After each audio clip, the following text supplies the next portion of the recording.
जो मान रहित है, किंचन मात्र भी जिसके हृदय में मान, ये मान बहुत प्रिय वस्तु है। ये जब तक देहाभिमान है तब तक प्रिय रहता है। देहाभिमान नष्ट होने पर इसका कोई महत्व नहीं रहता। ना अपमान बुरा लगता है, न सम्मान अच्छा लगता है। सच्ची बात समझिए, ये देहाभिमान जो अंतःकरण में मय धर्म है, ये बहुत घातक है। इसीलिए श्रीपाद ने कहा सम्मानम कलयाति घोर गरलम। ये जो मान प्रतिष्ठा सम्मान है, ये घोर विष है, प्रभु से बहुत दूर कर देता है, बहुत दूर कर देता है। अंतर की वृत्ति में जहां दैन्यता आनी चाहिए वहां अभिमान आने लगता है, बड़ा भ्रम हो जाता है। ये माया आखिरी जाल फेंकती है उपासक पर। ये जो कीर्ति का है, मान का है, प्रतिष्ठा का है, ये आदि है।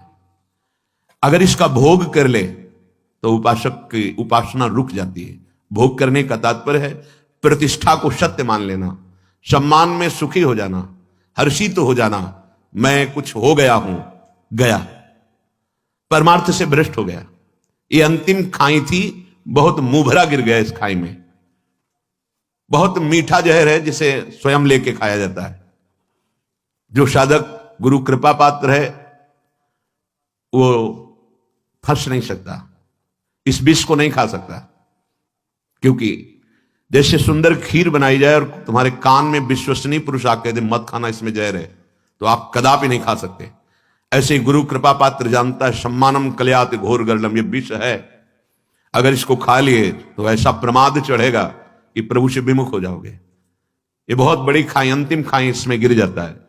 मान रहित हर आचार्य, हर महापुरुष ने इस पर बहुत जोर दिया है, मान रहित होना। महाप्रभु चैतन्य देव जी कह रहे तृणादपि सुनी चेन तरोरी सहिष्णुना अमानी ना मान देना। स्वयं अमानी रहकर दूसरों को मान देना। देखो गुरुजनों को पंचांग प्रणाम करते, सबको, जो भी बैठा है सब, हम सबको प्रणाम करते हैं, क्योंकि सब में हमारे आराध्य देव विराजमान है। अब आपका जो भाव आवे सो करो, साष्टांग दंडवत करो, प्रणाम करो, नमस्कार करो या निंदा करो, उससे तो कोई, हमारे आराध्य देव आप हैं। अब सम्मान छू नहीं सकता। निर्मान, मान रहित, अमोहा, किसी से मोह नहीं। जो मोहन की उपासना करता है उसको मोहित कौन कर सकता है? मोहना आराध्य देव का लक्षण उपासक में आता है। मोहन वो सबको मोहित कर लेते हैं, लेकिन मोहना, उनको मोह नहीं है किसी से। ऐसा ही उपासक होता है। उपासक की दैवी संपदा से प्रभावित होकर सब आसक्त हो जाते हैं, पर वो मोहना निर्माण अमोहा, मोह रहित और जित संग दोषा। किसी भी विषय के संयोग से, व्यक्ति के संयोग से किसी भी प्रकार मन में हर्ष नहीं आना चाहिए। प्रतिकूल परिस्थिति, प्रतिकूल व्यवहार, व्यक्ति का प्रतिकूल पदार्थ, द्वेष नहीं होना चाहिए, शोक नहीं होना चाहिए। जित संग दोषा, जो रही उत्तम प्रकृति का कर्षकत कुसंग, चंदन विष व्यापत नहीं लपटे रहे तो भुजंग। चाहे जैसा संग हो अपने रंग में ही चलना चाहिए, तब वो जित संग दोषा होगा। ये कैसे हो सकता है? जो सब में अपने प्रभु को देखता है वही समान एक रस स्थिति में रह सकता है, नहीं द्वंद्व से तुरंत अपने कब्जे में कर लेंगे। जब हम अपने प्रभु को देखते हैं तो परिस्थिति को नहीं देखते, और जब परिस्थिति को देखते हैं तो प्रभु को नहीं देखते। जब हम क्रिया को देखते हैं तो कारण को नहीं देखते, और जब हम कारण को देखते हैं तो क्रिया को नहीं देखते। जो क्रिया को देखता है बहिर्मुख देहाभिमानी, जो कारण को देखता है वो ज्ञानी पुरुष है। जो परिस्थिति को देखता है वो उसमें लिप्त हो जाता है, बहिर्मुख है, अज्ञानी है। और जो परमात्मा तत्व को देखता है वही ज्ञानी है। वो परिस्थिति का कोई प्रभाव उसके ऊपर नहीं पड़ेगा, जो आराध्य देव को देखता है। जित संग दोषा, अध्यात्म नित्या, वो नित्य आत्म स्वरूप में स्थित रहता है, तीनों शरीरों के राग का त्यागी होता है। अध्यात्म नित्या, विनिवृत्त कामा, समस्त कामनाओं का वो त्यागी होता है, क्योंकि कामनाएं देहात्म भाव में ही रहती है, आत्मस्वरूप में नहीं। अध्यात्म में कामनाएं नहीं होती, कोई कामना नहीं होती, न शुभ ना शुभ, न सत ना असत, तभी उस स्वरूप में स्थित माना जाता है। लेकिन जब तक देह भाव है तब तक कामनाएं बनी रहेंगी। इसलिए वो विनिवृत्त कामा, समस्त कामनाओं से मुक्त होता है, क्योंकि अध्यात्म नित्या, वो नित्य आत्मस्वरूप में स्थित महापुरुष कामनाओं से रहित होता है। द्वंद्व विमुक्ता, कोई भी द्वंद्व, मान अपमान, सुख दुख, लाभ हानि, जय पराजय, जन्म मृत्यु, ये अब उस पर प्रभाव नहीं डाल सकते। वो द्वंद्वों से मुक्त हो गया है। सुख दुख संगई है, सुखद परिस्थिति या दुखद परिस्थिति दोनों में समान भाव, वो ज्ञानी पुरुष, वो विवेकवान पुरुष अव्यय पद, परम पद का अधिकारी हो जाता है। या करें निर्द्वंदो भवति, भक्ति मार्ग का उपासक निर्द्वंद अवस्था को प्राप्त हो जाता है। तो परमार्थ का स्वरूप क्या है जिससे हम निर्द्वंद हो जाए? बोले परस्वभाव कर्माणि न प्रशंसे न गर्हयेत विश्वमेकात्मकम पश्यन् प्रकृत्या पुरुषेण च। बहुत सुंदर बात है, इसे पकड़ लेना। कह रहे हैं कि परस्वभाव कर्माणि न प्रशंसेन गर्हयेत, ना आपको किसी की यहां प्रशंसा करनी, ना किसी की निंदा करनी। यद्यपि ये व्यवहार में पुरुष और प्रकृति का वर्णन किया गया है, दृष्टा और दृश्य का वर्णन किया गया है, तभी से जगत कहा गया है। दो नहीं है, जो दृश्य है वो भी परमात्मा है और जो दृष्टा है वो भी परमात्मा है। परमात्मा तो परमात्मा है ही, प्रकृति भी परमात्मा है। जिसको ऐसा ज्ञान नहीं है तो उसकी दृष्टि मायामयी होती है। परमात्मा, प्रकृति, दृष्टा, दृश्य, ये सब संबोधन मायाकृत है। जब वास्तविक ज्ञान जागृत होता है तो दो नहीं रह जाते, एक ही रह जाता है, न प्रकृति न परमात्मा।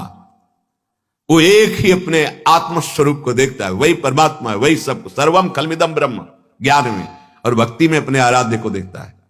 जित देखो तित श्याममयी है या जित देखो तित राममयी है, दो नहीं रह जाते कि ये प्रकृति है, ये परमात्मा है, ये माया है, ये मायापति है, ये दृष्टा है, ये दृश्य है, ये जीव है, ये जगत है।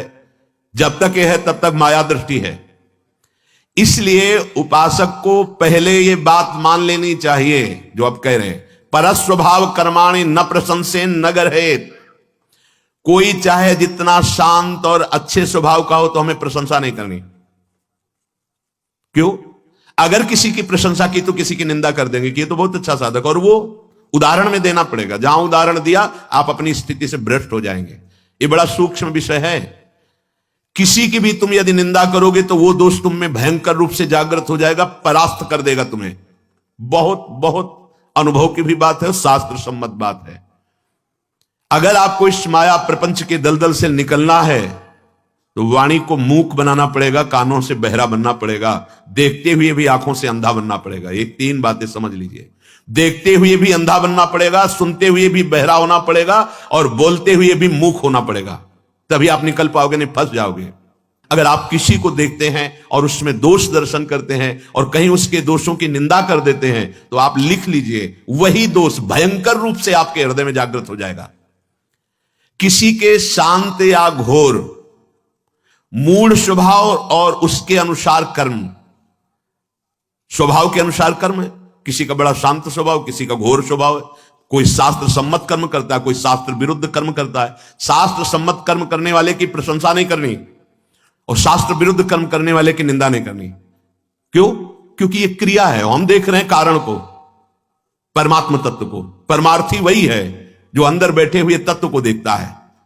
तभी महाप्रभु हरिवंश चंद्र जी ने कहा, ये क्रूरा अपि पापिनो न च सताम संभाष्य दृश्याश्च ये सर्वान वस्तुतया निरीक्ष परम स्वाराध्य बुद्धिर्मम। वो क्रूर है, पापी है, नीच है, संभाषण योग्य भी नहीं, ऐसे आचरण करता है। ये हुई क्रिया।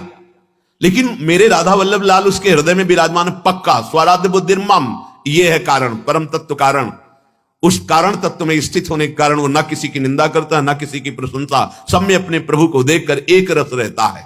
ये परमार्थ का परम सूत्र है। अगर ये नहीं होगा तो भ्रष्ट होना ही पड़ेगा। लिख लो, भ्रष्ट होना ही पड़ेगा। यदि किसी पर दोष दर्शन किया और वो दोष दर्शन आपके अंदर रहा तो निश्चित वो आपको पतित कर देगा, गिरा देगा। परमार्थ में आगे नहीं बढ़ सकते हैं, क्योंकि जहां तुम दोष दर्शन कर रहे हो वहीं प्रभु तुम्हारे बैठे हुए हैं। तो तुम दोष देखने वाले थे या प्रभु को देखने वाले थे? सच्चे उपासक का हृदय तत्काल निर्णय कर देता, गलती हो गई। जहां अरे भाई इतना समय हो गया, अब ये तो जीवन ही को व्यर्थ कर रहे हैं, परमार्थ का इनको तो ज्ञान है नहीं, तो हमको बहुत ज्यादा ज्ञान है। अब आओ लाइन पे प्रश्न माया रखती चली जाएगी। हाँ ये लो, इसका उत्तर दो। तो आता है त्राहिमाम, गलती हो गई प्रभु, गलती हो गई प्रभु, प्रभु ही बैठे हैं सब जगह, वो छुपा छुपी का खेल खेल रहे हैं, तुम उनको पहचान लो तो मुक्त हो जाओगे, बस इतनी बात है।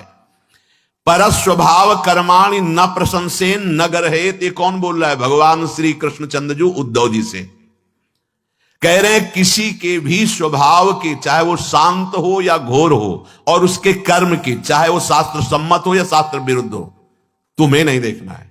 तुम्हें मुक्त होना है ना, तो तुम्हें देखना है कि सामने मेरे प्रभु है। भक्त होना है ना, तो निज प्रभु में देखें, जगत कैसन करें विरोध, ये मान लो। मान लोगे सवाल हल हो जाएगा, नहीं मानोगे बिल्कुल भूल हो जाएगी। चाहे जितना फर्राटेदार श्लोक बोल लेते हो, शब्दावली से प्रवचन कर लेते हो, चाहे जितने साधना में प्रवीणता दिखाते हो, लेकिन साधना का सूत्र जो है वो भगवान दे रहे।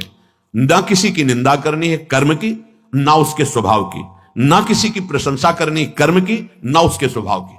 अब आगे, परस्वभाव कर्माणि यह प्रशंसति निंदति, ध्यान दीजिए भगवान बोल रहे हैं, स आशुभ्रश्यते स्वार्था दसत्यभिनिवेशतः, जो उपासक दूसरों के स्वभाव की, कर्मों की प्रशंसा कर देता है या निंदा कर देता है, वो शीघ्र ही परमार्थ से भ्रष्ट हो जाता है।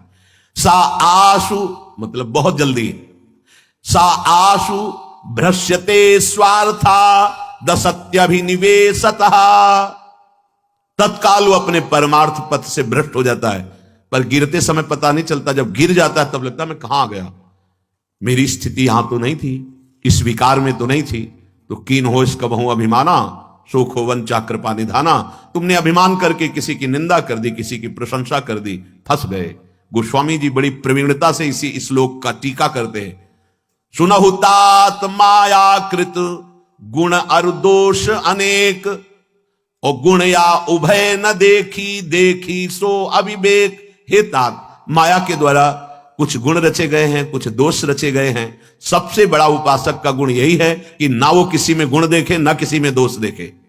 अगर वो गुण दोष देखता है तो यही अविवेक है, अज्ञान है। वही बात भगवान यहां संस्कृत में बोल रहे हैं, परस्वभाव कर्माणि यह प्रशंसति निंदति, जो दूसरे के स्वभाव की या कर्म की प्रशंसा या निंदा कर देता है, सा आशुभ्रश्यते स्वार्था दसत्यभिनिवेशतः, वह अपने परमार्थ साधन से भ्रष्ट हो जाता है, गिर जाता है। क्योंकि जहां उसने प्रशंसा की तो या निंदा की तो सत्यत्व बुद्धि हो गई कर्म और स्वभाव पर, जबकि असत है ये बात, ये कर्म असत है और ये स्वभाव असत है। क्योंकि हर स्वभाव की रचना सतोगुण रजोगुण तमोगुण ये गुण से होती है। जो कारण शरीर है वो इन गुणों से, सतोगुण रजोगुण तमोगुण, इन्हीं से उसकी सृष्टि हुई स्वभाव की। तो ना किसी के स्वभाव की प्रशंसा करता है, ना वो निंदा करता है, क्योंकि जानता है गुणों के अनुसार है। जो निंदा करने की चेष्टा तो घोर स्वभाव है, अशांत स्वभाव है, मलिन स्वभाव है। अच्छा स्वभाव है तो हम स्वभाव को लेकर नहीं, हम तो परमात्मा को लेकर के बात करने वाले हैं। तो अंदर में विराजमान प्रभु, प्रायः खींचातानी, लड़ाई झगड़ा निंदा स्तुति, इसी में फंस जाते हैं हम। ये धर्म है, ये अधर्म है, ये लड़ाई झगड़ा इसी विषय को लेकर करते हैं। सच्चा उपासक वो है कि सब में अपने प्रभु को देखकर शांत हो गया है। कोई अगर उससे प्रश्न करता है तो उसका उत्तर है, अन्यथा अपनी तरफ से सब में वो भगवत भाव, न किसी से द्वेष, न किसी से गुण का संबंध। जो अहिंसा को सिद्ध कर लिए तो वहां गाय और शेर एक ही घाट में पानी पीते थे, उनको शिक्षा नहीं देनी होती थी। उस महात्मा का प्रभाव कि अगर उस घाट पर सिंह और गाय आ गए तो बैर छोड़कर एक साथ ही जल पीते थे। अहिंसा का सिद्धि कर ली, राग द्वेष पर विजय प्राप्त कर ली, तो पशु पक्षियों पर उसका प्रभाव पड़ता था। ऋषियों के आश्रम के पशु पक्षी वैर छोड़कर, देखो महादेव के घर में, देखो महादेव जी की सवारी नंदकेश्वर और अम्मा की सवारी बबर शेर, जो एक क्षण में खा जाए, खा ना जाए। सिंह बलात् बैल या गाय को अपना आहार बनाता है। देखो समदर्शिता का प्रकाश और प्रभाव कि बामांग में विराजमान अंबा जी की सवारी है शेर, बबर शेर, और पिताजी की सवारी है बैल, और दोनों एक जगह शांत से रहते हैं। और बेटा जी की सवारी है चूहा, और महादेव जी के गले में है सर्प, और सर्प का आहार चूहा है कि नहीं? बड़े आराम से घर में रहते, झगड़ा नहीं होता। इधर गले में सर्प है, उधर गजानन महाराज की सवारी चूहा है, और एक और पुत्र है कार्तिकेय जी, इनकी सवारी क्या है? मोर। मोर का आहार क्या है? सांप। नहीं, कोई झगड़ा नहीं होता। सांप, मोर, चूहा, बैल, ये सब सिंह सब एक ही जगह है। क्यों? क्योंकि वो शिव है, वो कल्याण स्वरूप शम है, परमात्मा स्वरूप है। तो जो उपासक शिव में स्थित है, ईश्वर में स्थित है, उसकी दृष्टि में पाखंड टिक ही नहीं सकता। जैसे अंधकार का विनाश करने के लिए भगवान सूर्य का उदय होना अत्यंत आवश्यक है। भगवान सूर्य न उदय हो, आप गारंटी दे दें कि मैं विश्व से अंधकार, तो आप झूठे कहे जाएंगे।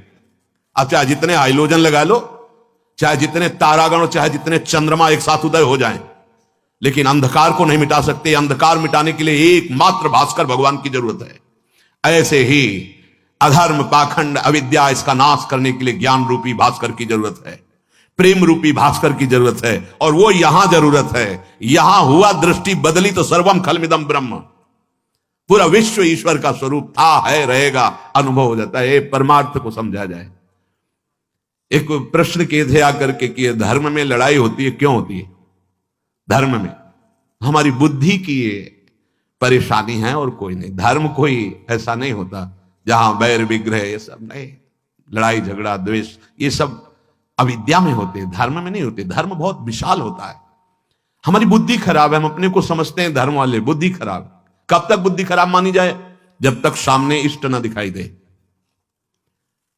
बुद्धि शुद्ध उसी की है जो वस्तु तत्व को देखता है, प्रभु विराजमान है। मत्ता परतरम नान्यत किंचित् धनंजय, मेरे सिवा कुछ नहीं। अब काहे को?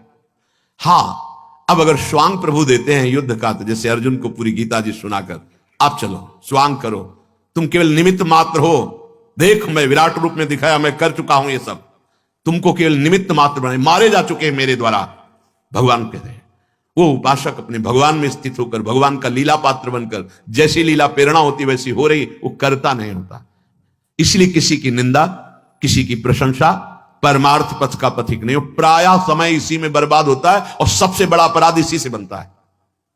हमको अपना कर्तव्य पालन करना है, दूसरा कर रहा है कि नहीं मुझे नहीं देखना है, दूसरा क्या कर रहा है ये मुझे नहीं देखना। वो आकर प्रश्न करता है तो जो शास्त्र और गुरुजनों से समझा है वो बोल देते हैं, लेकिन अपनी तरफ से किसी की निंदा स्तुति करने का अधिकार उपासक को नहीं है। क्योंकि अगर ऐसा करेगा तो कह रहे पर स्वभाव कर्माणि यह प्रशंसति निंदति स आसु भ्रष्टते स्वार्था द सत्यभिनिवेशतः। जो उपासक दूसरों के स्वभाव की, दूसरों की कर्मों की प्रशंसा करता है या निंदा करता है, वो शीघ्र अपने परमार्थ से भ्रष्ट हो जाता है। प्रायः जब कोई पास आता है तो अपनी प्रशंसा अपने मुख से करता है। मैंने ये किया, मैं ये कर रहा हूं, मैं ऐसा करता था, मैं और सारा सुकृत गंवा के चला जाता है, नष्ट करके चला जाता है।